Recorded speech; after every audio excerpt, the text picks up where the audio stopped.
I prefer to have wholesale problems. Like to think of having, let's say, 35 fix and flips going on at a time, that is not something that would excite me to go solve. Yeah. You understand? I'd rather solve the problem of having 30 sales agents trying to do wholesale deals and managing and accountability. I'd rather solve that problem. That's the world. Like that's the world that I think that anyone should try to attack, the one that you want to solve the problems for. Well, welcome to another episode of Breakaway from the Rat Race. And today I have the pleasure of meeting with Raul Bolufe. I hope I'm pronouncing it right. Bolufe. Bolufe. There we go. And of course, I have my co-host and my son, my business partner, and of course, real estate phenomenon, Antoine Martel. I always try to surprise him with something. Here we go. So let's talk about Raul. So in 2012, Raul quit his job in a thriving family business. He moved back with his mom and started chasing his goal, which was real estate investing. He had no experience, no connection, no training, no real support, no safety net. And so he took a leap of faith and invested the limited amount of funds that he had into property, all cash, $61,000. We're definitely going to talk about that. Yeah. And since then, Raul has co-founded Capital Rise Investments and now wholesales over $12 million in real estate. And then also he has a team that flips and buy and hold properties, and all that helps him achieve financial freedom. So, Raul, welcome to the show. Thanks for having me, guys. Thanks for coming on. Yeah, so let's talk. I really like to talk about kind of like transition. Like what, this is a pretty big decision. You're working with your family, in your family business, a thriving business. Tell us more about that business and why you decide to leave. Yeah, so always growing up, I always saw my dad as like quite the hustler. So he came here from Cuba, pretty much started at at McDonald's, and then bought a first car for $500, flipped it, made $1,000, bought 2 cars, and then that spiraled into a car dealership. So kind of like an independent car dealership here in South Florida. And it was always doing super well for what I remember. So when I turned 16, I said, hey, Dad, I want to make some money. He's like, well, come work at the dealer. I said, all right, like, where can I make the most money? He's like, no, slow down. You got to wash cars first. So I'm like, okay. So I started washing cars. I did that for like a year. Then I started transitioning to like being a runner. Now that I got my license, I could like drive people to the bank and deposit checks and, do things like that. So I learned how to drive real fast, quickly too. But so fast forward, I finally got to the salesperson part and I started learning how to sell cars, which it was in Spanish. My Spanish wasn't very good at the time. And I learned how to sell cars in Spanish fast. I had to make $200, talk Spanish. Like I had no idea how to do it. I'm like, how do I sell a car? He's like, well, you got 6 other salespeople right here. Learn from one of them. I'm like, shit. So I get in there. He really, really believed in like the figure it out method, which I still use today. Yeah. But anyways, so it was doing well. I was making pretty good money selling cars. And then I became a finance. And then, the next step was a general manager and then to, become kind of like managing partner or owner or something. And opening another branch. Yeah, expanding. But kind of from my perspective of it was, it seemed like he wasn't open to my new ideas to come in. And rightfully so, right? It worked really well for him. Yeah. It was doing millions of dollars a year. And it worked well for him, his method. But when I wanted more ownership and I wanted more, he wasn't ready to let go at the time. So sounds so familiar. But honestly, it was like I bet, right? But honestly, at the same time, it was a blessing because it really was never for me. Like I would leave the dealer every day, just not excited. Like I was working weekends, Saturdays, Sundays. I remember I would have to work every Thanksgiving, and like those little things started adding up. And I'm like, like I don't know if this is for me, anyways. So it was kind of good that happened, and I just when I'd fill out like credit applications, right? If you bought a car, you got to, what's your job, how much you make, what's your credit, et cetera. And I would fill these out, and like the people that were buying the Mercedes-Benz, the BMWs, they always had real estate on their freaking application. Oh, wow. So little by little, I started learning. I'm like, I think there's something here. And my dad had bought some like commercial properties throughout the years, so I knew that there was something there. But he didn't really like do it as a profession. He just like make some money, buy like a 8-unit building, that kind of stuff. Yeah. And so I'm like, I knew there's something there, and I'm just like, this is where I want to go. And I just started listening to podcasts, stuff like this, how to buy real estate, no money down, and that's what led me into wholesaling and stuff. And my transition was literally probably something that like probably something I would not suggest. It was cold turkey. I just said, hey, I had a conversation with him. Hey, this is, I appreciate everything. This is like just not for me. And like, and I just quit without doing my first deal, without knowing. I just like, I believed in like the next step so much. I'm like cold turkey, and I just left. I didn't leave him hanging, like I stuck around or whatever to help, but I didn't have that much of an important job at that point anyway. So I just left and started doing my own thing. So you were kind of like, you knew that. Did you know that as long as if you were to go into it, then you would figure it out somehow because of how it had worked with your family business? I guess I had like, I was 20, 21 years old. I guess it was a combination of that. I had like the confidence. I'm like, okay, I've seen my dad like come from Cuba with nothing, work at McDonald's, and now build this. So I could probably do this too. But I would say that like it was a combination of confidence, and I was so young and naive, that I just like, what's the risk? Like I'm already living with my mom anyways. I mean, how bad can it get? Exactly. I already don't have that much money. So, I mean, if I fail, it's not too bad. Exactly. And you have a long time to recover. Like if, right. That's why I'm very, I'm very conscious too of people that are kind of a later stage in life, investing a lot of stuff, a lot in something that's very risky. Yeah. And then if you lose it all, you don't have much time to recover. But when you're very young, when you're 20, you say, okay, well, I lose it all, and all is not that much. And then, yeah, exactly. So I was in a similar situation too when I bought my first apartment building. I was 18. Really? I had no money. I was like, what could be worse? I have nothing, or I end up with nothing. So I decided to go for it. Oh, that's awesome. So you didn't have any mentorship. I mean, you just basically did look at listen to podcasts and stuff like that, and kind of like trained yourself. How did you choose to have that particular investment, like the first deal? How did you find it? Why did you pick that deal over all? There's millions of ways to make money in real estate. Why didn't you become a real estate agent? Why didn't you ask one of the guys that you sold a car to and say, hey, I'm going to give you a $2,000 discount if you teach me how to make money in real estate? Yeah.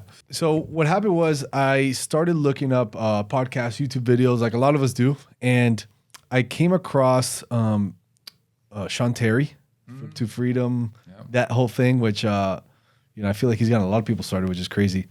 But at the same time, my stepdad had just fixed and flipped his like first or second property. And I asked him, I'm like, oh, tell me more. I'm like learning about this. And he's like, oh yeah, no, I bought it from a wholesaler and then I fixed it. I flipped it. We back up. You bought it from a what? Wholesale. I'm like, tell me, what is this person? He's like, oh, he finds a deal and he sells it to us. So I'm like, he's like, oh, this is the guy who sold it to me. His name is Jim. And he gave me his phone number. I'm like, cool. So I called him up. I'm like, hey man, how do you do this? I want to do it. He's like, I'll teach you, dude, but it's going to be $5,000. I'm like, damn it. I've hit a crossroad. So, then I told Ariel, and he's like, Ariel's my stepdad, and he's like, hey, I'll help you out. I'll give you half. I didn't have any money at that time because right before that, I had bought that property that I put there. It was a $61,000 condo here in Miami. And I'll tell you how I found that deal. But basically, I got Jim. Yeah. I convinced him to let me pay half and half. And so I paid him half. I borrowed the half, and then I ended up paying Ariel back and all that. And so that mentor helped me really get started doing deals on the MLS. So that's actually how I started. I started just making a bunch of offers on the MLS at the time. This was like 2013. Yeah. So there was a lot of foreclosures, short sales. And he just taught me how to like make an offer quickly, determine value quickly, and then like talk to agents and get the deal done. But that's pretty much like how I got started from like zero. I kind of like found him, but at the same time I was like sending text messages to people on gosection8.com to try and like, buy their house. And then my stepdad brought me the deal of the first apartment I brought. He said, hey, this guy's selling 3. I'm going to buy one. My mom wanted to buy one. And he's like, look, there's one left for you. So I'm like, I scraped up all the cash I had and I borrowed like $20K in like a hard money, 15% just to close the deal. And that's how it kind of all progressed at the same time. Wow.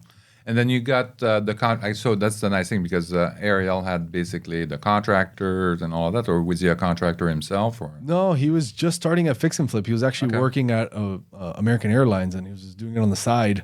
And so he was learning the business, but he had some people, that he was like just starting to work with, and that it helped definitely.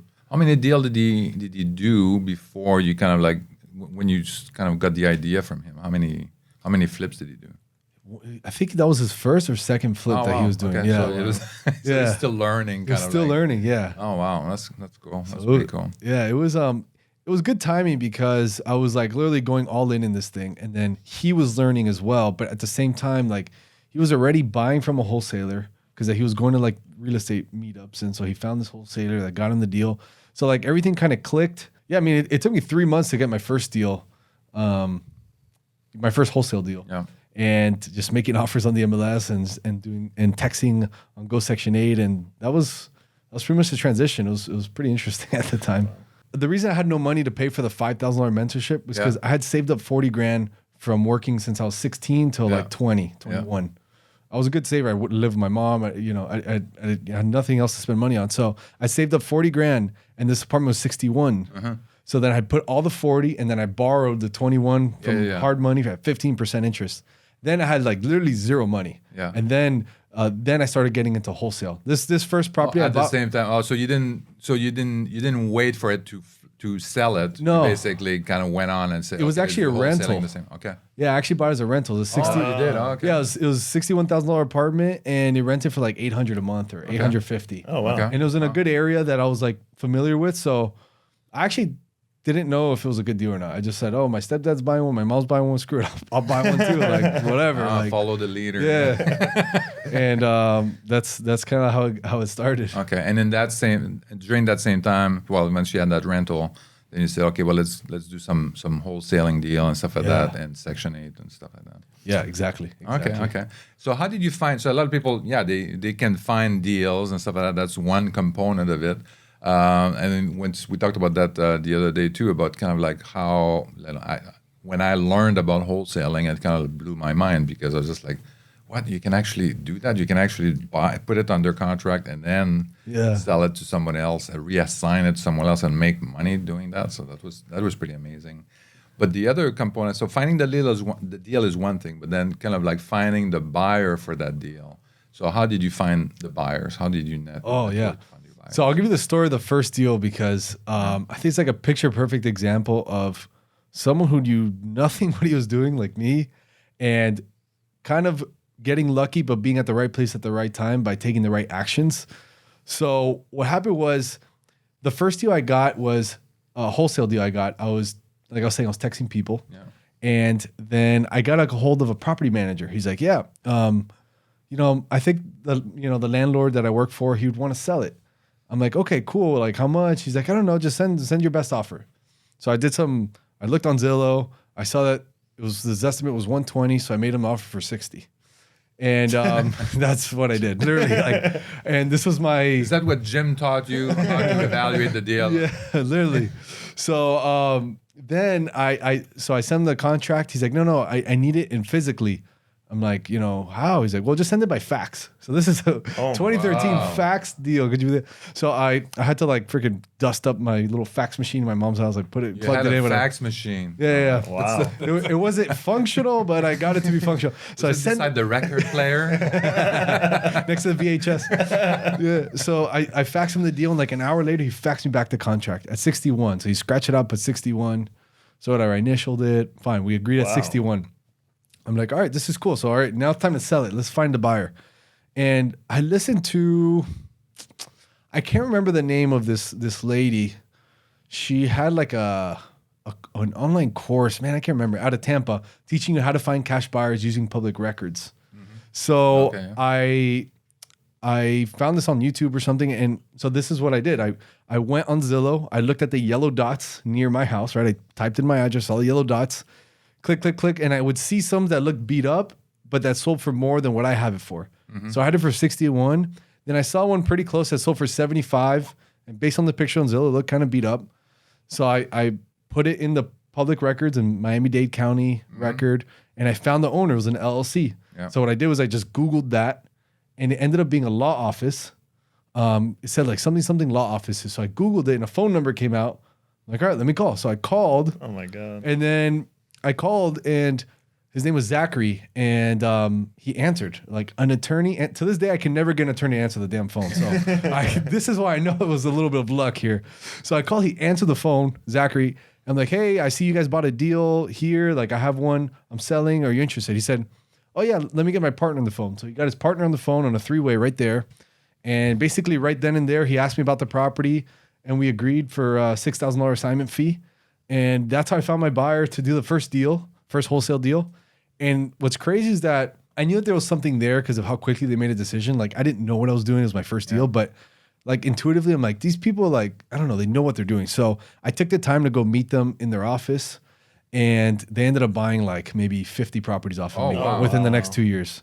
So it was a very like lucrative relationship that came from a freaking Zillow, fucking Google phone call. What were these lawyers doing with the Yeah, properties? They were renting them. They were renting just them. holding them Yeah. as rentals. Oh, wow. Yeah, he was the financier, the attorney, and then his That's why he answered the phone. yeah, exactly. His partner there's something there.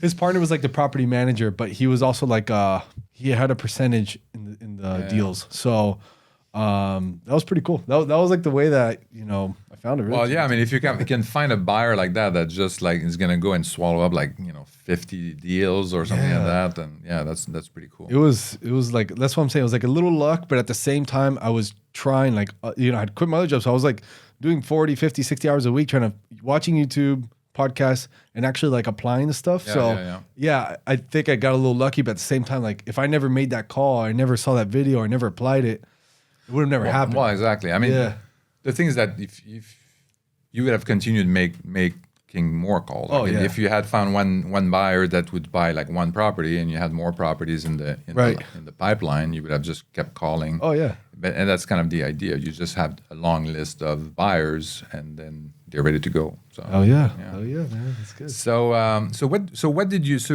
you learn like from that, and what if people are interested in going into wholesaling? So how would you recommend, and based on your experience, that they get started, that where you would do something maybe a little bit differently?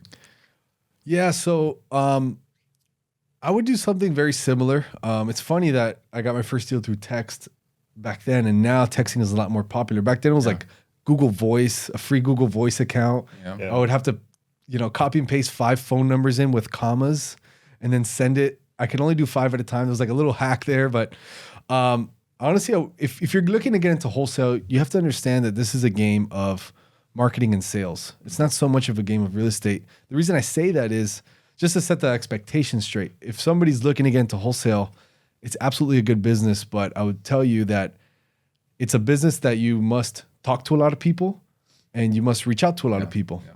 Once you get enough capital, then you can invest in marketing sources that people reach out to you. But in the beginning, typically you're the one kind of like ground and pounding and getting out there. Mm-hmm. So to get involved right now, I would say, texting or cold calling, door knocking, something like that. Texting has been our best marketing source as of a return on investment thing. Yeah. But I know there's a lot of gray areas there, so I don't as a business person, I'd say check it out and do your own legal advice. But I would say text, cold call, and just talk to people. Just start talking to people and making offers. I would keep it that simple. I wouldn't worry about finding the buyers yet. I would literally just go talk to people, make as many offers as you humanly can every day, every week. And once you get a good deal under contract, then you start learning about the buyer side. Yeah. And then, so your Jim, so basically taught you how to evaluate the deal. So how do you evaluate deals now? Yeah, good question. So to evaluate deals, I always try to do it I try to put it very simple at first, test the seller, and then I go in depth. So a really quick and easy way is literally like that first deal I did. I've kind of kept that principle. If we're doing a phone call with a seller, someone who might be interested in selling, I kind of test them at 50 to 60% of Zillow value. Okay. I just test them. I said, hey, our offer would be somewhere around here and here, 150 to 170. Okay. And if they say, no, never, no way, I would want like 350. Then okay, then you can hang up and go about your day. But the reason I say that is I see people myself, like we invest a lot of time analyzing a deal when they want 350 and our offer would be 172. Yeah. And you just spent 8 minutes or 13 minutes when you're starting out and nothing happened. So I always like to test it with anywhere between 40 to 60% of Zillow offer. And then I would, just to test the water and see if they're still on the phone after that. And then same thing, I like to look on Zillow a lot and just see the yellow dots and what's selling, what looks the same. Mm-hmm. And then you can make an offer based on that. And then after, so you talk on the phone and say, okay, yeah, maybe, so they kind of agree. They're still on the phone when you tell them your offer around like 50% of the Zillow value. So do you go then to that? Do you set up an appointment to visit the house and kind of look at repairs that are needed and stuff? Or not? In our business today, no, we do it all over the phone. All over the phone. Yeah. Are you doing it local here in Miami, Florida, or? We'll do some deals local here, but mainly our marketing is in all of Florida. Okay. About 80% of our marketing's in statewide Florida, and then 20% in like select states nationwide. Okay. But if you're starting out, like if you're looking at this and you want to do your first deal, I try to do local. Mm-hmm. I know some people probably watching this from LA or Miami, and it is tough markets. However, I do think your effort is better well spent in the beginning, going and sitting in kitchen tables across from a seller.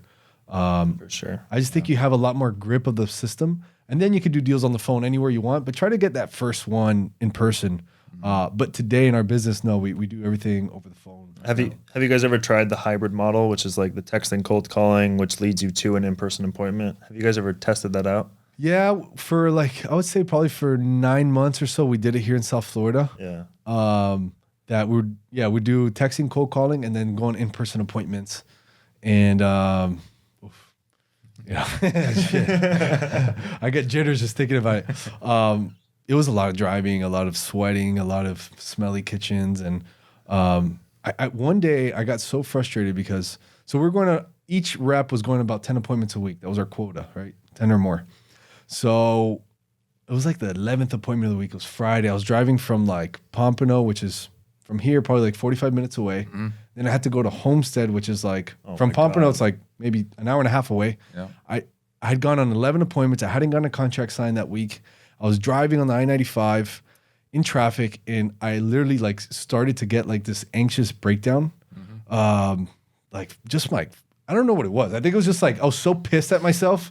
I don't want to say it was like a breakdown. I was just so pissed at myself I didn't get a deal. And I remember being in my car. I'm like, you know what? I'm not going to go on the appointment, and I'm going to figure out how to not go on an appointment ever again. That was like my little mission. I'm not saying that that's a bad model. Actually, one of the masterminds I'm in, and like the guy who runs it, one of the coaches I really listen to, his model is all appointments. So I actually believe in that model. But for me personally, I was just like, damn, I got to figure something out, because if I don't believe in this, then it's going to be hard for me, my team, and me to grow it that way. But it's a good question. I think that that model works if you just have to believe in it. Yeah, because we have a wholesaling company too, but it's completely virtual. Okay. And we started testing out the hybrid model. Yeah. We're on like month 1 of it, and we have about 10 appointments a week between like 3 or 4 agents. Okay. So you can set it up so they don't have to drive so much. It's kind of like this guy handles these 3 zip codes, this guy this 3. Oh, okay. So it's just saves them a ton of time. Yeah, that is good. And we also partnered up with a bunch of realtors too. I don't know if your guys were like on staff or payroll, but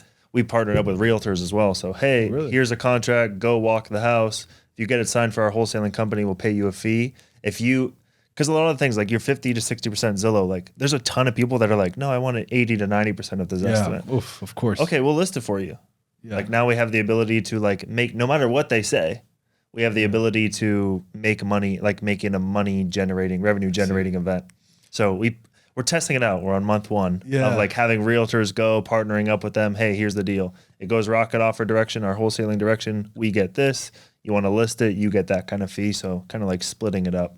Yeah, we see how it works. Yeah, no, I actually really like that model. And I think it's very market dependent on like volume and stuff. Yeah. Like the first year that we did it in South Florida, we had 2 realtors, not on payroll, but basically like in our office, coming every day, like accountability, the whole thing. Yeah.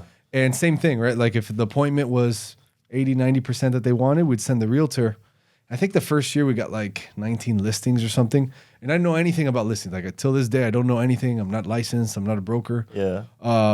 And to do 19 listings first year when you're like a wholesaler investor was pretty cool, but it was just so much noise. And then that coordination thing you're talking about, like I felt like we became a coordination company more than a wholesale company. It was like, managing the salesperson's calendar and then this, and then I was like, damn, I don't know, man. Like, I feel like there's a lot more efficient ways to do this, but but overall, we've kind of tried a couple different things. I like the virtual stuff, but if you're in a local market that there's a lot of volume, I would absolutely have your salespeople, or even if it's your first deal, like go out there and just go on appointments, bro. Like just that's the best way to learn. Yeah, it's best. Yeah, it's good because you kind of also hear the objections. I mean, if you're new to wholesaling, kind of like talking to the people, understanding their objections, how to get the deal done, and all of that.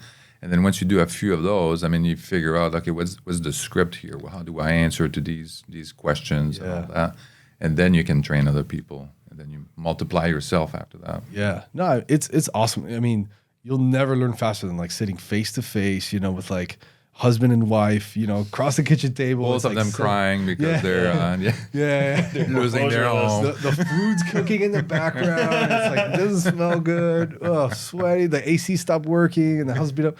But I have so many stories. I'm sure like if you guys have gone, you probably have so many stories. And but anyways, yeah, I think that's the best way to learn. If you're starting out, like go on appointments, like forget closing deals over the phone, you know, like just go. Have you done any like driving for dollars or something like that, or bandit signs? When I started out, I tried it, but to be honest, I never really gave it a fair shot. I didn't. Yeah. The only driving for dollars I did was when I used to go on appointments. I used to like after the appointment, if I'm driving out and I would see something, I would try and knock, or I would have like little a regular piece of paper and I'll just write like, please call me interested in your house. That was like the nature of my driving for dollars, but I never really was.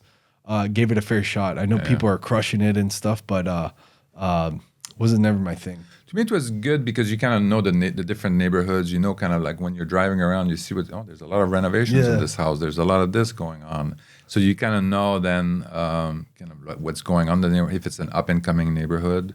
And also you can maybe connect with contractors, you can connect with other people that are doing the renovations themselves and all that kind of stuff. So I thought it was pretty educational to do that.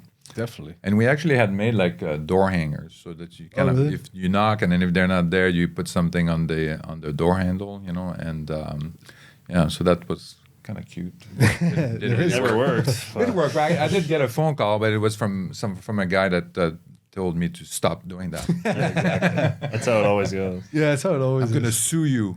For what? It's funny. Today I was telling a story about when we used to send a lot of mail, right? Postcards, you know, some of your house type of thing. And it's so crazy that we would get so many voicemails of people like, stop sending mail. Yeah. And look, I understand if you know, you're having a bad day or maybe you don't like getting mail in your house, but like, come on, like Brandsmart, Walmart sends you mail, and you don't call their hotline. Like, you know, it's so funny. I guess people find it offensive, but I just like would find that so interesting. Yeah, really. So you did that first deal, wholesale deal, $6K. Did you have a job at the time? Were you working full time, or was this? No, at that point I was just wholesaling. Yeah, you quit, right? Okay, I quit. Yeah. So $6K. And what'd you do after that? You just dumped it all back into systems, or So I had kind of burned a little bit of my credit card trying some direct mail. So I was, you know, when you're new, a lot of times you'd like to try a lot of different things to see if something sticks, which we did direct mail. We spent a lot of money on. Yeah, really. Yeah, which I guess as you evolve, you start realizing that actually sticking to one or two things is better than doing 10. So, but you know, I didn't know. So I had like put on my credit card like $3,000. So with that $6,000, I paid that $3,000 back, and then with the rest, I actually hired a virtual assistant to send more of these text messages for me at the time on Google Voice and stuff. So that's how I reinvested that. And then I just started hitting the MLS hard. So that virtual assistant would send texts for me, and we'll also send the contracts out to the agents. So that's like how I kind of distributed that $6K to keep it moving. And that was kind of like my next question is, how do you scale it up to do like 1 or 2 deals to, you know, up to like 10 deals a month or something like that? So how do you scale that up? Well, it takes a little time, right? Like first I wanted to figure out what my niche was. So the texting thing wasn't working that much to like get a lot of deals. I only did one, and then I started doing the MLS. So, but once I saw that the MLS volume was good, I did 1, then I did 2, then 3 in the month, and then another 3 in the month. And I got to a month, I did 4, then 1. Yeah. But I saw that more things were creeping up on the pipeline. I think that's an important point, right? Because you tried all kinds of different things. You said, well, I did this, I did that, I did that. And then, you know, this is not really working. This is working better and stuff like that. And you kind of like invest more time into that thing, right? Into that method. Texting is working better than direct mail. So I'm gonna slow down on the direct mail and then really go double up on the texting. Or whatever, right? Yeah. Yeah. In hindsight, I guess like the reason I thought of it was just like I was just getting more feedback quicker through the MLS at that time. Like I would send an offer and I would get counters in like hours. Oh yeah. I'm like, oh, this is closer to a deal than this texting thing. I got to text 500 people and then 100 answer, and then they're so I'm like, this is faster. So I'm like, well, screw it, I'm gonna do this. Then I got that thing kind of cranking, and after about 9-10 months in the business, was when I realized like I needed some help. Like I was going to have a month that was going to be 6 closings. It was by myself. I was making the offers, talking to the agents, acquiring the deal, finding the buyer, selling it, doing the whole thing. Yeah. Wow. And so that's when I got I got my cousin and another, one of his friends involved to basically help me out. He was an agent. And that's how I started like scaling up little by little, just like kind of when I really was, I would wake up at 7 and finish working, let's say at 6 or 7 p.m. And I still had so much to do. And I'm like, all right, this is telling me I need a little help here. Yeah. And I just saw the opportunity. I'm like, crap, I'm not even making offers. I'm making offers on like a 10th of the market, and like I'm so busy. So what if I can get somebody to help me make triple the offers? So that's how it started really scaling up for me. Yeah, but you found a formula that worked, and then you say, okay, well, let's go for it and stuff. Yeah. I also want to point out there's a lot of work involved. 7 to 7, you still have a lot of things that need to be done. That's when you decide to kind of like ramp up your team. Yeah. Which was an exciting time, but like you just don't know what you don't know, and like kind of like ultimately those partnerships didn't work out, but it was really all my fault. I just didn't structure correctly. I wasn't reading, business books, or I didn't know anything about compensation plans or this. So, but I still encourage anyone, if you're in a point that you have more work than you can handle, at that point is when it's good time to like start exploring the ideas of growing your team. But I really feel that people should educate themselves a little bit on it, just so you don't make mistakes with people or people you love or care about. Yeah. But overall, that was like my little journey to get to that place. Yeah, we have a pretty good. When we got started a lot with contractors. So people that would, they would you work 60 hours, you get paid 60 hours, you work 30, whatever, and then or sometimes we had like a monthly fixed amount For the employees. Yeah. And then eventually, we kind of like ramped that up into like full-time employees and all that. On the and contractor as we side? learned. Yeah, we started with contractors at the beginning, like even VA, like out of the country, and then we we started hiring people in the U.S. as employees on W-2. Yeah. So And the contractor side feels like even more challenging than. yeah, so that's it was. It was. I was lucky. On the financial side, I had I was trying to find a bookkeeper to help with all the books. We're doing a lot of transactions, and so there's a lot of work involved there. And I finally found someone in India that is, but is great. You're lying. Yeah, but you studied in San Diego and all of that, and you just had to go back to India. But I had to try like 4 of these people. Yeah. Even though I had written up the whole SOP for entering every single transaction in QuickBooks. And we are having that problem right now. So it's so funny you say that, because literally yesterday I had a meeting. I'm like, we have an external bookkeeper. At one point I had an internal bookkeeper. That didn't work out. And I'm like, this is like my probably 4th or 5th try at this bookkeeping thing.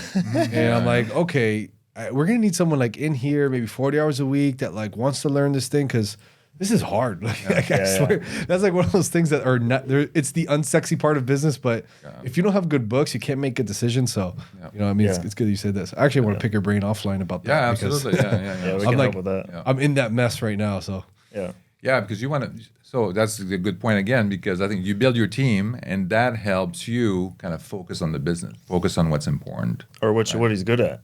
Yeah, exactly. Like what you're good at too. Like a lot of entrepreneurs start a company like you did, hustling from 7 to 7. Then they hire a couple people on, and then now they're not doing the shit that started the whole damn thing. Yeah. Now they're doing bookkeeping and HR, for God's sakes, for like 8 hours of the day, and then 2 hours when nobody's awake from 7 to 9 is when you get Raul time to do what move the big needle. Yeah, I remember when I first started fixing flips, probably like my maybe second and a half, third year. I found myself in the morning, it was like 9 a.m. And I'm like, crap, I got to enter stuff on QuickBooks. I'm like, what the fuck am I doing? Like, I don't know anything about QuickBooks, but I knew it was important because you got to know how much expensive. And that's when I started realizing, oh crap, like I have a real business that needs like financial attention, you know? And I think, you know, for me, it took me a while to figure that out. I don't know why, but I guess, you know, you just learn as you go. But it's not obvious. I mean, accounting and bookkeeping is not obvious. So And I feel like a lot of us when we start, or you know, when you're really hungry, you feel like you have everything under control. Yeah. But you're like, oh yeah, no, I spent this and I made this, but did you really? There's a lot of things happening in the background. Like, oh shit, this was on auto draft and this went out. Wait, how come? Oh crap, those checks didn't clear and I had the money in the account. What happened here? You know, and you start realizing all these things. So it's, I think we should stop talking about accounting because I think the listeners are it's like, what the hell? They're talking about live view. So you started flip. So you did wholesaling for 2 or 3 years. Sounds like you started hiring people. Then you started saying, hey, I can start flipping these houses instead of like having all the other people make money. Is that what started happening? Kinda. Well, I wanted to give it a try. Like, I really liked wholesale, and I still do wholesale. 95% of my exit strategy is wholesale. Okay. So even back then, I'm like, man, I want to give this a try. Like, I'm finding these deals. These people are making money. It's great. And I don't mind doing that a bajillion times, but let me try it. Like, why not? You know? So we already have the deals. We control it. So that was my mindset going in. It was not like I want to convert into a flipper or anything, because I would see the struggles of the people fixing and flipping, and I would see the type of, you know, management and stuff you'd have to do with the people. It was different than what I was used to. You know, to have a big fix and flip team, you or someone has got to be out on the field driving to houses, and this is everything I was trying to avoid with appointments. Yeah. And on top of that, you're going to meet the electrician at 9, and he gets there at 10. You know, I already kind of saw that. I'm like, this is not what I want, but let me try this stuff. Yeah. And so just, you know, this is why I'm passionate about like wholesaling, finding deals. Like, I got the skill, I got good at that. It took me a while, and I messed up a bajillion times. But what happened is, once you get good at finding deals, then the money and the exit strategies approach you. Yeah. So what happened was, I was finding these deals and just, you know, networking, meeting people. One guy said, "Hey, I see you find these deals. I want to get into flipping. I got a bunch of money. He had another company, and why don't you put the deals? I put the money." And that's how I started flipping, really, because he decided to put the money. I said, okay, let's try it. Yeah. I get to learn without putting my money and make extra money. Let's go. I'm in. So I think anyone watching, like, you know, whether you want to be a flipper or not, learn how to find that deal, because then you could either do a flip, wholesale, turnkey, rental, short-term rental, long-term, whatever is your flavor, you could do. But finding the deal, like, it's just so important there. Yeah, that's right. I mean, that's a very good place to get started. I mean, if you don't, especially if you don't have money, it's kind of like getting started on wholesaling. Then you get to control how you exit the deal at the end. So if you want to do like a joint venture, like you mentioned, or if you want to flip them, if you want to if they're ready to go and you want to turn them into rental and refi and stuff like that, you have a lot of different exit strategies, and I think that's a good way to do it. For sure. Yeah, that's how I got into it. And then obviously, you know, since I bought my first rental, I was like, man, this will be fun to do more rentals. So I know that's kind of your game. So it'll be interesting to talk about that if you guys want. But yeah, absolutely. Yeah, for sure. So that growing, how do you continue to scale your business after that? So like, where you are now, I mean, now you're doing some flips, so that means you're probably gonna start like managing some construction projects and different construction crews and all that, and property management for the one that you buy and hold. Yeah. So how are you gonna? What's the plan here on scaling your business? So, good question. That's a loaded one, but I always envision myself with and I think everyone should do this exercise at some point, and it's nothing crazy. Maybe like a 10-minute sit down by yourself and just kind of envision what. Maybe you work from home, or maybe you go to an office. But if you go into your home office, or if you go into your office, what type of people and what type of activities would you want to do? And since I started flipping, I'm like, I kind of don't want to grow this. Since I started buying hold, I'm like, this I kind of like. And then, but wholesaling, I was just still obsessed with. Like, I like wholesaling. So I'm like, I see myself scaling wholesale. Yeah. And big team. I always wanted the office, big team stuff. So at first I came up kind of like with that mental picture. Okay, I want to scale wholesale. So I'm not going to scale flips that much. I'm not going to scale long-term rentals for now. I'm not going to scale anything else for now. Let me focus on this thing. Yeah. Because also this machine brings a lot of different exits. So then at that point, I'm like, all right, I got to make offers to get deals. Yeah. I can only make X amount of offers. So if I get more people, it means we can make more offers. That means we can get more deals. So I said, okay, let's get people. And then I started putting Indeed ads and Craigslist, and I started hiring people. And ultimately, the plan was just how do we get people, train them, get offers, and then train people on the other side. Okay, we need people to sell deals and stuff. So scaling the wholesale team was my plan. Yeah. And that is still what I'm doing today. Okay. And yeah, that's what we got going on basically. And then I have a very small team for the long-term rentals and flips. And that's, yeah, that was kind of like the nature of the beast. I'm like wholesale first for me personally. Yeah. And then the rest will kind of sort itself out. So yeah, you're sticking to wholesale because it's something that you really enjoy. It gives you the opportunity to have multiple exits. And then that was kind of like, this was your core, the core of your business and stuff like that. So you don't want to kind of like, put that aside and then let's start something new. Yeah. Right. I always think of like, there's a comedian, Mike Epps. He's hilarious. So, but one of his bits in a stand-up he did, he said, in life, everybody gets to pick their problems. Imagine all of us are in a room and everybody gets to drop their problems on the floor. And now it's time to pick them up. But what happens if your problems ain't there anymore? And he makes this like funny thing about it. He's obviously a lot, I'm not, but anyways, so I thought about that. I'm like, okay, I prefer to have wholesale problems. Like to think of having, let's say 35 fix and flips going on at a time. That is not something that would excite me to go solve. Yeah. You understand? Mm-hmm. So I think everyone's got to come up with that. What excites you to go solve, And I rather solve the problem of having 30 sales agents trying to do wholesale deals and managing and accountability. I rather solve that problem. So in the sense of like, this is what I have to do first. Mm-hmm. And then let's figure out how to scale that. Okay, now I have to learn management skills, leadership skills, recruiting. Okay, I got to learn, how to run a good meeting, how to reporting, all these things. So that's pretty much like, that's the world. Like that's the world that I think that anyone should try to attack, the one that you want to solve the problems for. Yeah. It's freaking crazy. You think that people are kind of like, they have this imaginary concept that having a business and stuff like that, and they look at you, you make it look so easy. Yeah, all the work that you're doing, you're probably making money right now. So they look at you and they say, well, this is easy. I can do that. But there are problems. Even if you're running a business, you're dealing with people. You're dealing with a lot of people. And the more deals that you do, the more people you have to deal with. So there are problems that need to be solved, difficult discussions that you have to have and stuff like that, right? So how would you tell people that want to get into the business? They think that it's so easy, but at the same time don't go too far and say, never mind, I'm never going to do this business. But there are problems, and you can solve them. And I mean, I would say go until where you can see. When you get there, you'll see further. So start with getting that first deal, right? Start with making that first text message or making that first cold call, first door knock. And then once you get that first deal, get that first check, then you can start thinking about more. But what I tell somebody is, just baby steps your way. And also think of your why. Think of why the hell you even want to do this. Why don't you just go and find a high-paying job better? And there's nothing wrong with that, literally. Like, no. We all employ high-paying people. Yeah. There's nothing wrong with that.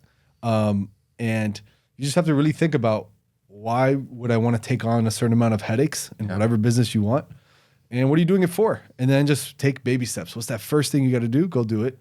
Then do the next one. Then do the next one. Then do the next one. And then a lot of reading, a lot of educating, a lot of being around smart people, a lot of mentorship, coaching, whatever you believe in, podcasts, YouTube, whatever.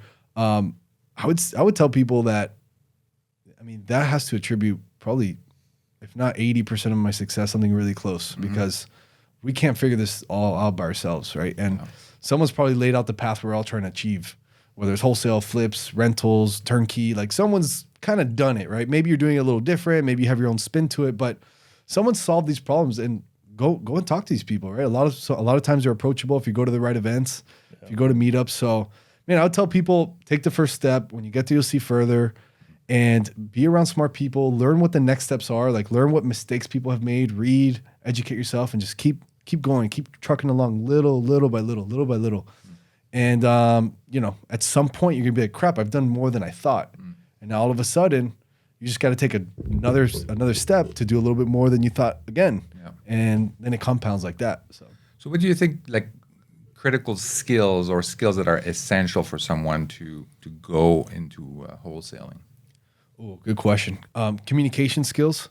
So if you're not the best communicator, that's okay. I was not. A lot of people that start on my team are not, but you have to have the eagerness to learn. But communication is a skill. When I say communication, it's like not being completely oblivious to another human being on the other side of the phone, on the other side of the table, in the sense of like, you have to understand and be emotional with these people sometimes. Empathy is exactly so. When I say communication, it's kind of like a big realm, but empathy, reading them, don't throw out an offer right now. Wait till they stop talking, let them talk, that kind of stuff. Yeah. Because that kind of falls into sales. Yeah, exactly. Yeah, marketing, obviously. And I think one of the skills that is not talked about too much is coachability, like actually having the will to learn. Because wholesale things are adapting all the time. Like the marketing method we're doing today was not the one we're doing a year ago. And it's so weird because I don't know. Yeah, you have to be adaptable. And now we're potentially heading into a recession, so the deals are changing, all of that. So you have to be adaptable and then be willing to change your process, be able to change your offer and how you do business. Like Bruce Lee, the flow like water, or something like that. Flow like water. That's a skill I think people got to learn. Like some people just don't have the skill of learning shit. I don't know. Yeah, that's true. So how many wholesale deals is your company doing now, and how many people do you have? So, good question. So we're doing about, I would say 7 to 10 closed wholesale deals a month. And then we're doing some other fix and flips and long terms and short terms. Cool. But in the wholesale side, and then we have a total of 18 to 20 people now. Kind of fluctuates because we have people coming in and out. Yeah. All in the US, or you have some virtual? So we have in the US, we have our sales team. Okay. And in that sales team, we have some juniors and seniors. And these are all commission only people, commission based. Everyone. Wow. Yeah. No salary. No salary. Wow. Yeah. Okay. And then, so it's a little interesting of a structure we have. That's why we have so many people. But I kind of took the idea from brokerages. I see how brokerages turned into $100 million monstrosities. And it wasn't from, employing salary based realtors. It was like growing this team. I know, that's why I asked. Yeah, it was like growing this team. So kind of what it looks like for our American team is we got juniors, we got seniors. We have a full-time recruiter that all he does is bring in new salespeople every week. And then we have a COO and a dispo person and myself. That's our... And then what are the people overseas doing? They do dispo and admin. Okay. So they kind of help admin with stuff. Help with dispo and admin overseas. Yeah. Yeah, because dispo doesn't need much of a sale. The product sells itself. Yeah. For the most part. No, and I'm happy you said that because I've had that discussion with people. They're like, you need a good salesperson for dispo. I'm like, not really. You need a really good operator for dispo because it's more mechanical in nature. Yeah. And the buyer's going to tell you, no, the price is 120. So yeah, exactly. You could be freaking, doesn't matter. You could be Grant Cardone's mentor, and you're not going to sell that deal at 150. It's just not going to happen. Exactly. So. Yeah, exactly. Because like for us too, like we buy from a lot of wholesalers, which is why we started our own wholesaling company. It's like even our own wholesaling company sends us deals, and we're like, dude, I don't care who's talking right now, but like it's not gonna work. Like, my spreadsheet is giving me 3 green lights at this price. That's the damn price, That's the price. Yeah. So you have a good team. So how do you build that A-class kind of like team that is gonna be I know I'm kind of dreaming here, but self-managed, self-driven, that are gonna exceed all your expectations? How do you build that? So I have a kind of weird answer for that. I like weird. Yeah. The reason we set it up that way is I let it build itself. What do I mean by that? The reason that I have such a big team, because there are teams that are 5 people doing the same revenue that we are. Yeah. However, the reason I did that is that when you put so many people to compete in a space, you don't have to do that much micromanaging. Hey, Billy, you're off. He's on. You're not getting any leads today. He is.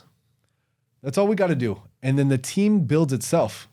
Because now the winners win. And the more people you fill into this funnel, it will bring in more winners. And that was my philosophy of growing the team. I'm like, let's grow the team. We're not going to have to like micromanage this thing. Let's just put people to compete. I mean, we'll give everyone a fair chance and all this stuff. And let the winners win, bro. That's my philosophy with it. Wow. And I know it's a little bit kind of cutthroat and stuff. And a little bit. Turns the heat on in the room. But I genuinely think that we are helping the winners win faster in that environment. Yeah. Then if you're getting paid a salary, not that paying people a salary is bad or anything, but if you just kind of think of the philosophy, right? If you're kind of giving people the comfort instead of putting them in a room with 10 other people who want that job or who want that lead, I don't know who do you bank on, you know? So that was kind of like my philosophy around building the team that self-sustains and stuff. Yeah. You always have to have some good apples, always. So it took me a while to build like the core 4 or 5 sales guys that these people aren't going anywhere. Like they're great. We train them up. And these are our core that these people are always going to keep our revenue the same or grow 10, 20% every year. These are the guys. But now this whole world, this whole recruiting thing, these are the people we're trying to play, you know, put another good player into this field. We're trying to put another player into this field. And then that world kind of like sustains itself. And it's a really cool thing to see. And how's the like commission structure? Can you talk about that? Like how you have it set up? So, so like if you're brand new and you're coming to work with us, it's 15% commission. But then you have the ability to make a 30% commission if you get a referral. 15 on the assignment fee or 15 on... on the assignment fee. That's right. 15% on the assignment fee. And then you can make up to 40% commission if you get a referral deal. So, but really most people just call our leads and 15%. Then like the senior guys, like the people who are getting the paid leads, the people who are getting the best leads of the company, they get anywhere from 12 to 14%. Gotcha. Okay. And then if they help them close a deal, they also get a percentage and stuff like that. Gotcha. So it is kind of like a brokerage where it's... Where I was thinking too, like you were in, you know, car sales, auto sales too. Yeah. Like I don't know how that's structured, but I'm assuming it's very high, very low salary, very high commission based job as well. Yeah, that's exactly right. Where you have like a seniors and juniors. Yeah. Yeah. I guess I kind of got that edge. Maybe that's why I liked the model, was because I was kind of lived it a little bit. Yeah. And yeah, I mean, you know, it is what it is. It's so far it's been working as far as like ROI perspective. I see it as like a marketing play as well. And I'm happy to share numbers if you want, but yeah. How's the unit? You said full-time recruiter. Yeah. So I'm assuming you have a super high turnover. Like, is the average person stay, like guy or girl stay for like 3 months and they're out of there? Oof. No, way sooner than that. Really? Yeah. But yeah, I guess you kind of figure it out very quickly. Say, oh, I'm not cut for this. Yeah, no, first week. Yeah, so imagine, I'll give you numbers of last quarter. So last quarter, we hired 31 people. Oh my God. And guess how many stayed for 2 months or more? 2. Oh, wow. But these 2 made us $81,000 in 3 months. Wow. Profit. Wow. And it cost us $15K, the whole recruiting. Yeah, recruiting costs, Yeah, our salary for a recruiter is about $3,000 a month. Okay. And plus ads and all, you know, systems and stuff was about $5K a month. So I see it. All right. You know, obviously I'm from the top at this point. I'm very involved, but I don't have to like deal with the in and out all the time. I have, you know, we have systems in place, but from an ROI perspective, shit, if you spend 15 and make 81, let's do this again. Like, how do we grow this? Exactly, So now this quarter, our goal is to hire 50 people and get more. You know, we're always working on retention and training and how do we get people more deals quicker. Obviously, we don't like just let them die because that's not good for anybody. But at the same time, you know, the winners stood out, bro, and they did deals. And if they could do it, the next 5 could do it. And they pulled them out of our database. Like the new people that come in are only calling follow-up leads. They don't get any new leads. Wow. Isn't that crazy? So this is all like new revenue that we didn't pay for. Wow. So it's so no lead cost. Yeah. So it's well, that's the thing. Yeah, we have also a lot of like contacts and things like that have purchased from us in the past, but we haven't, you know, we may not have followed up as frequently as we thought. Because what I found was that for the good salespeople, maybe you get 1 or 2 that like is diligent on it. But what I found was like the good salespeople just hate to do long-term follow-ups. Yeah. And I did too. Like I didn't like, you know. Well, they're kind of like we used to call them like hunters and farmers. Right. There was some salespeople, they were just hunters. They just go kill, and then that's it. After they turn over, then they don't care. And then you had the farmers that would grow the account, build a relationship, and they would still sell a lot, but they would sell over the next 5-10 years and sell more options, sell more homes and stuff like that. Just like different mentality. Yeah. And so I'm like, man, if these people would just follow up on them. And then what we do is that, like, if we see someone good, right, they start third day, you hear them on the phone, they're there early, leaving late.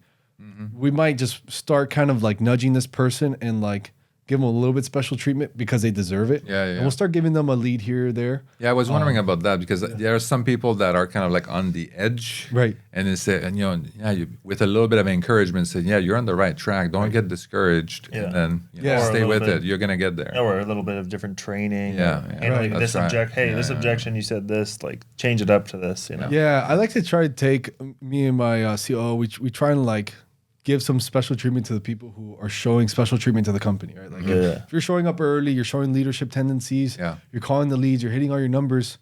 Well, you deserve a little. You treated us special. We're gonna treat you a little special.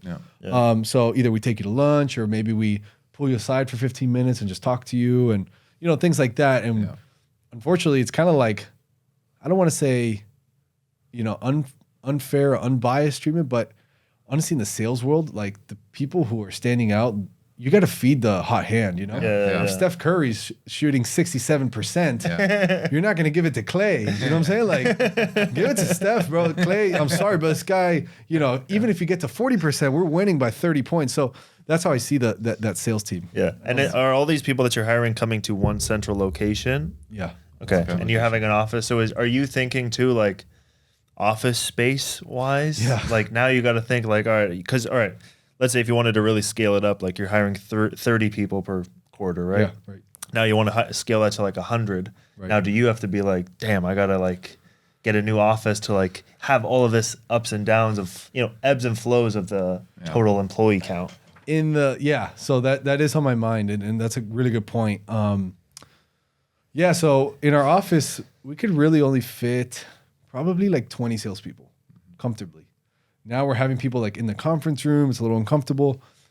We're doing two things to combat that because yes, if I wanted to leave everything the same, pretty soon we're going to need a bigger space, but that's more rent and that's more overhead and more desks I got to buy. And exactly. So what I'm doing is we're just being stricter on the standards faster.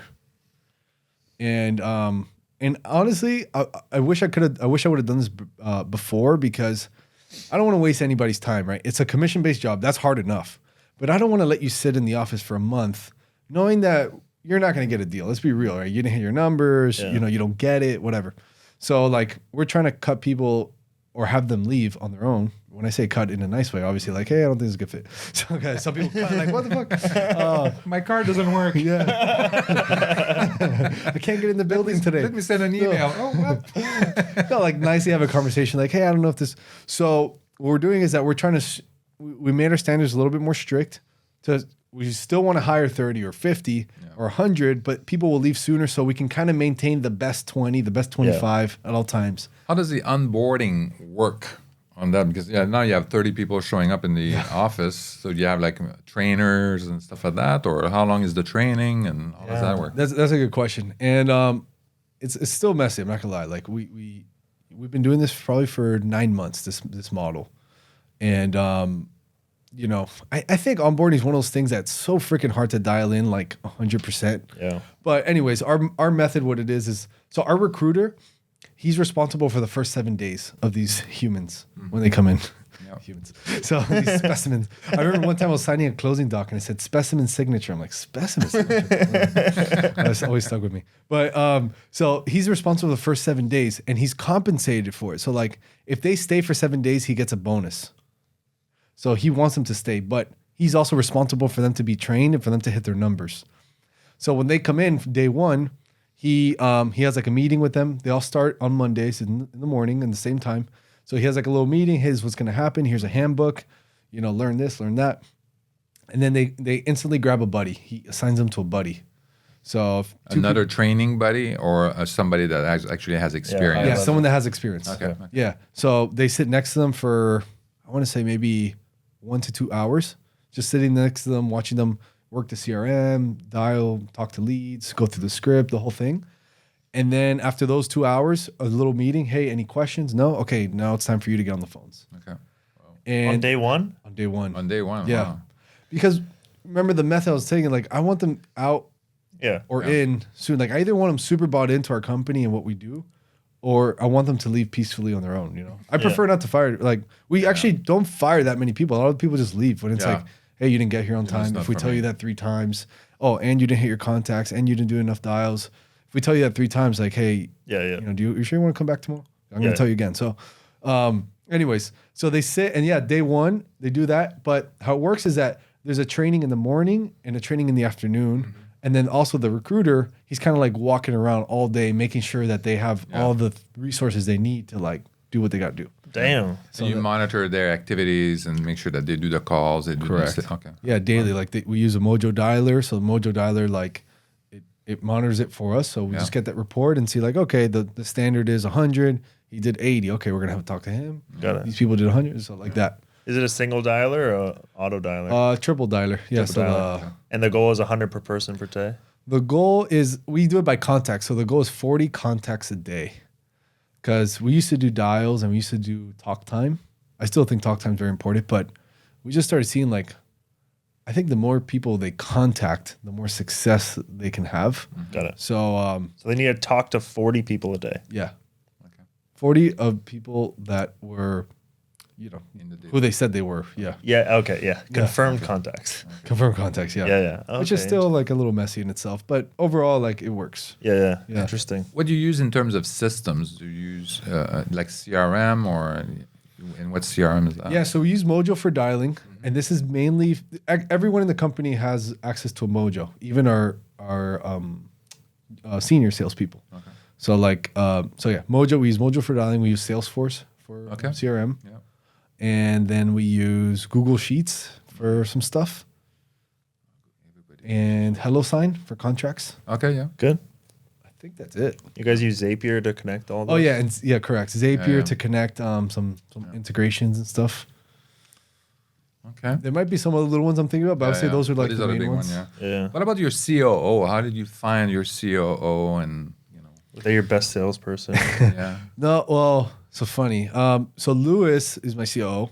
We were acquaintances in high school. He was a lot cooler than me. He played baseball, and I never made it to the team. But we were acquaintances. We hung out, and then as we got older, you know, after college and stuff, we had a lot of mutual friends. So we did like a Euro trip together, right, with a couple boys. We went to where did we go? We went to Mykonos, Portugal, whatever. We did like a Euro trip. Yeah. So we got close, and Lewis had just finished law school. Like he became an attorney.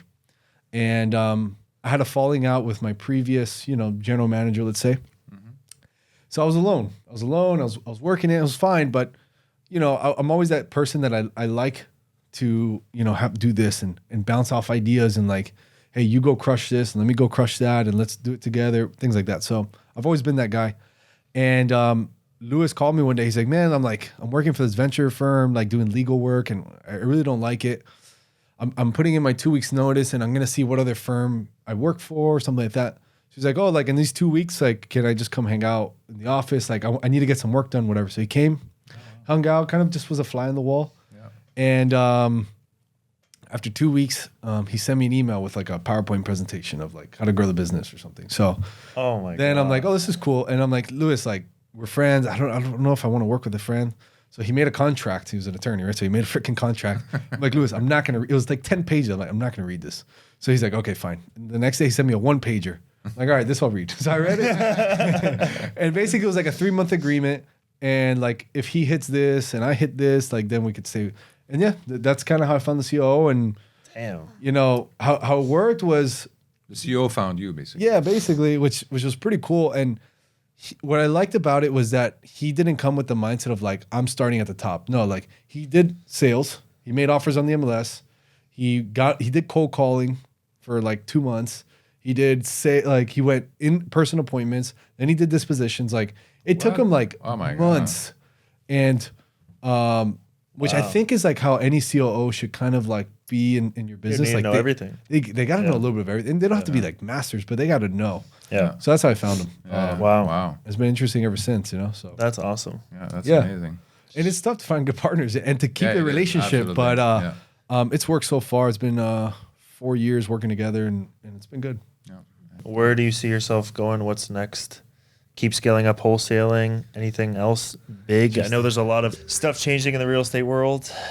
Yeah. What do you see like 5-10 year plan? Man, if I could just hit that crypto coin. No, I'm just kidding.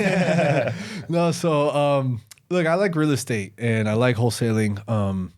I see myself getting more into portfolio building. I have a small portfolio now, and now that I have wholesale scaled and I have a little time, I can focus on it. So where I see myself in a couple of years is definitely with a bigger operation running, but also just building portfolio and then getting involved in big deals. And I like a lot of this stuff. So I think where I see myself in 5 years is spending a lot of time doing stuff like this and, giving back to people. I don't have all the answers, but if I can help you get to deal 1 or deal 10 in wholesale, I would love to, give back for free, whatever, see myself doing a lot of this, growing wholesale, growing portfolios, and just enjoying life, man. Traveling a little bit more. Doing stuff. Cool. So if people want to reach out to you, where can they reach out to you? So Instagram at Raul Bolufe, and then also my YouTube channel, Raul Bolufe. I post 3 new videos there a week, a bunch of tips and tricks and stuff. Also have a podcast, Flipping Miami. Your what? Sorry? A podcast. Called called Flipping Miami. Oh, that's right. Yeah. So Nice. at Raul Bolufe on Instagram, YouTube, Facebook, all that stuff. You could find me. Great. Well, thank you. Thanks for coming. Thank you for coming. Yeah, awesome. Appreciate it. All right.